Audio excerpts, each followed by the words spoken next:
Manchester United doit-il craquer pour Bruno Guimaraes et faire une folie financière en recrutant le Brésilien? Et est-ce que lui, au milieu de terrain, aurait raison de rejoindre les Red Devils? Si vous suivez l'actualité footballistique avec assiduité, vous n'avez pas pu passer au cours de ces derniers jours sur une série d'articles qui est sortie notamment en Angleterre et qui liait le milieu de terrain au club anglais. Et le timing était quelque peu cocasse, ce genre de timing qu'on dénonce généralement quand on est supporter, puisque c'était juste avant le choc entre Newcastle et Manchester United. Comme par hasard, j'ai envie de dire, mais c'est sûrement une drôle de coïncidence. Pour autant, le sujet m'intéresse particulièrement et dans cette vidéo, on va procéder en 3 parties. On va analyser la rumeur parce qu'il y a des choses très concrètes qui expliquent qu'on peut avoir ce fantasme, notamment sur les questions de PSR, mais je vais vous détailler tout ça. J'avais parlé de la situation de Newcastle il y a de ça quelques jours / semaines où je me demandais si le projet n'était pas un bid. Évidemment, c'était un titre provocateur.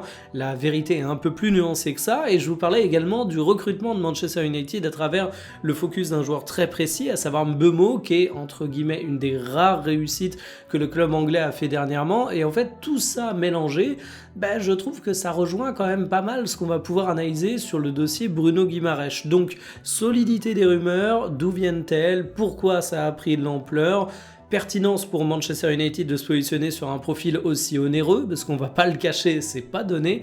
Et enfin, qu'est-ce qu'on ferait à la place de Bruno Guimaraes et qu'est-ce qui est recommandable pour le joueur? Un gros dossier sur ce petit drama mercato, je sais pas si on peut dire ça. En France, c'est pas apparu comme un drama, mais croyez-moi, en Angleterre, ça a été commenté, évidemment, vu le timing des articles. Mais vous avez l'idée, installez-vous confortablement et bienvenue pour cette nouvelle vidéo Talk My Football.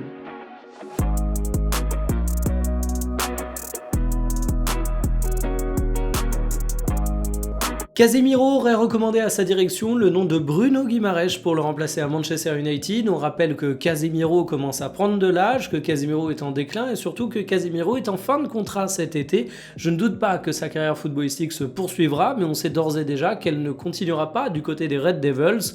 Et donc, c'est tout logiquement que Casemiro a conseillé un de ses compatriotes qu'il connaît bien, Bruno Guimaraes. Il évolue dans le même championnat et surtout, les deux ont eu l'occasion de se côtoyer avec le Brésil, je viens de le dire, ils sont compatriotes, donc évidemment ça joue beaucoup dans la connaissance du joueur. Ce qui est assez intéressant, c'est qu'on annonce d'ores et déjà des contacts informels entre Manchester United et l'entourage du joueur, mais là-dessus j'en profite pour rappeler quelques petites règles d'un point de vue mercato. C'est pas parce que vous voyez des contacts informels entre l'entourage d'un joueur et un club qu'il faut penser que le transfert va se faire. C'est pas parce qu'on annonce des contacts informels et qu'il n'y a rien en bout de compte que c'était une fake news au départ. C'est juste qu'en termes de recrutement, bien évidemment, un club va sonder le marché tout au long de l'année en interrogeant bon nombre de possibilités. D'ailleurs, la presse parle également du fait que Manchester United pourrait être intéressé par Tonali. Pour des raisons relativement similaires du côté de Newcastle, on y reviendra, ça pourrait être également une possibilité. Mais en fait, Manchester United, on entend parler de Guimaraes, on entend parler de Tonali, on entend parler d'autres joueurs, notamment du côté de la Premier League, mais croyez-moi que s'ils font bien leur taf, ils sont plus ou moins en contact avec une dizaine de joueurs. Alors officiellement, t'as pas le droit de commencer les négociations avec les joueurs avant de commencer la négociation avec le club, mais vous comprenez bien que déjà c'est jamais respecté dans le football actuel, et ensuite, avant d'aller négocier de manière extrêmement intense avec Newcastle pendant des semaines et des semaines pour connaître le montant de transfert, tu vas déjà tâter le terrain pour savoir si le joueur pourrait être intéressé par venir, sinon c'est quand même un peu bête de commencer la négociation pour un mec qui est tout simplement pas d'accord. La presse parle d'une clause libératoire de 115 millions d'euros, mais on rappelle que cette dernière n'est plus valable, mais par contre ça donne une idée d'où peuvent commencer les négociations, et négociations il y aura peut-être parce que finalement si Newcastle apprécie beaucoup Bruno Guimaraes, Newcastle est sous le joug du PSR. Pour rappel, le PSR c'est grosso modo, pour simplifier les choses, l'équivalent d'un fair play financier pour la Ligue anglaise, et ça fait que Newcastle est un petit peu sous pression et que financièrement, ils vont peut-être devoir céder certains de leurs joueurs. Ça amène des rumeurs autour de Tonali, ça amène des rumeurs autour de Bruno Guimaraes. L'argent n'a jamais été un problème du côté de Manchester United, donc finalement on parle beaucoup de ça, mais il faut aussi avoir en tête que l'info est notamment partie du journal AS en Espagne, qui est pas forcément le mieux renseigné sur Newcastle et Manchester United, que ça a été repris par une partie de la presse anglaise qui a ajouté des détails, donc on peut se dire que eux aussi ont leurs propres sources, mais comme d'hab, info à prendre avec beaucoup de pincettes, c'est pas pour rien que j'ai mis rumeur pour parler de ça. Quels sont les besoins de Manchester United au milieu de terrain? Pourquoi est-ce qu'il pourrait être intéressé par le recrutement de Bruno Guimaraes? Bon, Casemiro va partir et partant de là, il va falloir le remplacer et surtout, tu as beaucoup d'argent qui est disponible du côté de United. On peut dire que l'été dernier a été celui du gigantesque chantier offensif avec 3 éléments devant qui ont été recrutés au prix fort, Cunha, Mbeumo, Sesko. J'ai parlé en bien de Mbeumo parce que je considère que c'est une recrue qui vaut largement son pesant d'or, mais tu dis que demain, le chantier, ce sera peut-être le milieu de terrain. Qu'est-ce que tu vas chercher à remplacer avec le départ de Casemiro? Casemiro, c'est un joueur qui a une très grande présence défensive en termes de qualité des interventions. C'est par contre un mec qui a un volume de jeu qui aujourd'hui se réduit à peau de chagrin. L'âge se fait sentir et du coup, si tu peux aller chercher un milieu de terrain qui est capable d'aussi bien défendre mais de courir un petit peu plus, c'est quelque chose qui serait précieux. Casemiro, c'est également un leadership, c'est également une expérience, c'est également une certaine stature pour Manchester United. Tu as Bruno Fernandes au milieu de terrain, certes, mais tu as aussi des fois le besoin d'encadrer un petit peu cette équipe qui compte quelques jeunes éléments, notamment au milieu. Et du coup, si tu pouvais prendre un joueur qui est capable d'endosser un costume de patron et remplace Casemiro en étant vraiment un joueur dominant mais en apportant un volume supplémentaire, ça pourrait être intéressant. De mon côté, je considère aussi que ce joueur, via son volume, devrait être capable d'apporter un peu plus de verticalité à Manchester United, qu'il y a des joueurs dans son recrutement récent qui ont une très très forte capacité de projection, mais où tu manques peut-être d'un profil milieu de terrain box-to-box dynamique. Il y a plein d'autres possibilités que Bruno Guimaraes dans le domaine, mais on peut dire que l'international brésilien coche bien des cases. Parce qu'en fait, Manchester United, ils ont été recrutés beaucoup de joueurs, y compris des jeunes Anglais au cours de ces dernières années, et je pense qu'on peut quand même s'avouer que sur la dernière décennie, peu de clubs se sont autant plantés que Manchester United concernant leurs grosses recrues. Mais il y a un mec qui s'appelle Mbeumo, qui est en train de mettre tout le monde d'accord, et vous savez quelle est la caractéristique principale de Mbeumo? C'est que c'est une valeur sûre de la Première Ligue. Il avait évidemment roulé sa bosse auparavant dans le championnat anglais, et je trouve qu'avec Guimaraes, on a un profil qui est un petit peu similaire. Certes, c'est pas le joueur le plus donné du marché, comme Mbeumo. Certes, Bruno Guimaraes a 28 ans, donc c'est pas un mec de 20 ans sur lequel tu vas faire une formidable bascule financière. C'était déjà le cas aussi pour Mbeumo, mais finalement, est-ce que Manchester United a besoin de faire une bascule financière? La réponse est non. Par contre, cet âge, entre guillemets, relativement avancé, je dis entre guillemets, parce qu'il a encore plein d'années au très haut niveau, mais ça veut dire quand même que tu vas pas faire une bascule financière, ça reste une garantie d'un mec qui a de l'expérience. Et justement, pour remplacer Casemiro, pour avoir ce leadership, je me dis que l'expérience c'est utile et qu'aller recruter le premier rookie venu, quand bien même ce serait un talent absolument énorme, c'est pas l'assurance d'un succès.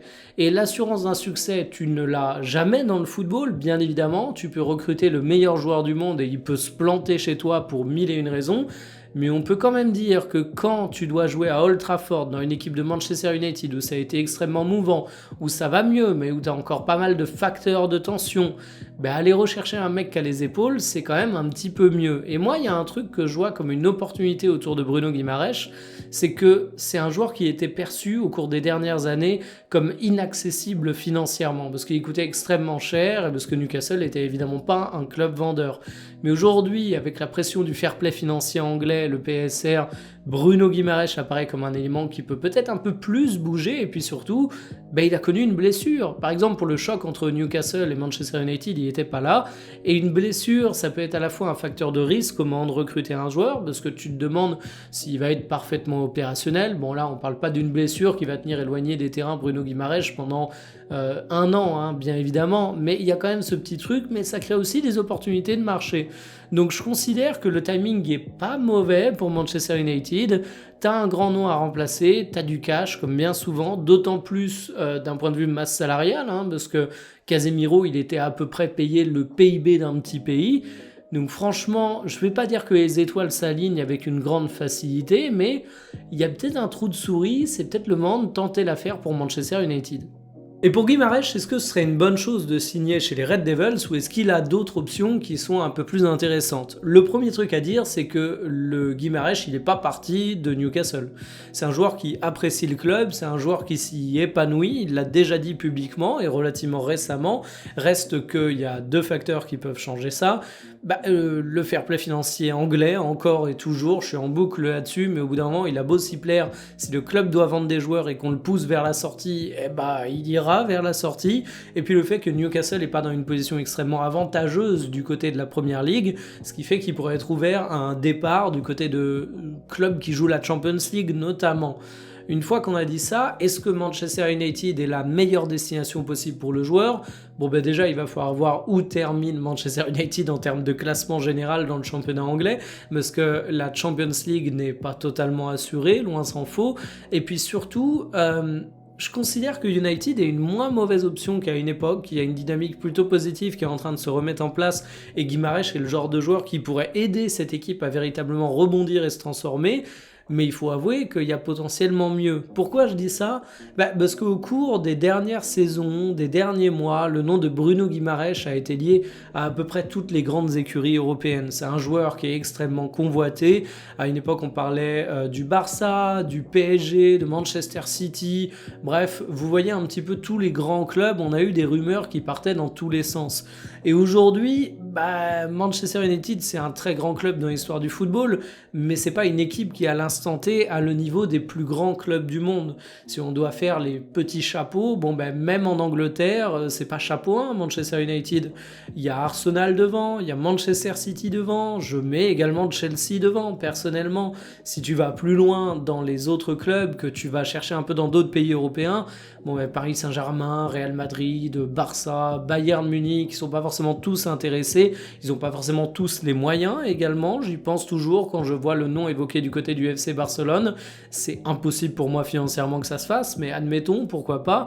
En tout cas, une chose est sûre, au moment de paraffer le contrat, peut-être que Bruno Guimarães va s'assurer qu'il a des possibilités peut-être un peu plus prestigieuses que Manchester United. Donc du côté du joueur, moi je dois avouer que si c'est une option qui m'apparaît aujourd'hui comme relativement crédible, j'aurais surtout tendance à considérer que ce sera un gros coup pour Manchester United parce qu'ils attireraient un joueur qui aujourd'hui est un petit peu plus performant que ce à quoi peut aspirer cette équipe. Ça en dit long, mais après tout, c'est comme ça que tu construis un club, que tu reconstruis un club.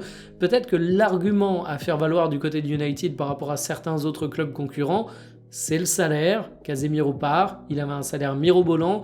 C'est pas les finances qui sont le point le plus bloquant du côté de Manchester United. Même si Radcliffe a fait un beau petit plan social pour assainir les comptes, à voir s'il aura la même politique concernant la rémunération des joueurs, mais en tout cas, je me dis que ça peut vraiment fitter, et je suis pressé de voir l'avenir de Guimarães, je suis pressé de voir quels vont être les choix de Manchester United pour renouveler son milieu de terrain, mais si les deux venaient à fonctionner ensemble, ça me semblerait être assez cool à suivre. Donnez-moi votre avis en commentaire, si vous êtes supporter des Red Devils, qui imaginez-vous au milieu de terrain? Peut-être un profil plus jeune, peut-être un profil moins onéreux, peut-être un peu plus un défi, peut-être que vous n'avez pas un besoin de certitude comme moi, et si vous aimez beaucoup Bruno Guimarães, ou vous rêveriez de le voir évoluer, dites-le moi en commentaire, moi je vous dis à demain pour une prochaine, salut!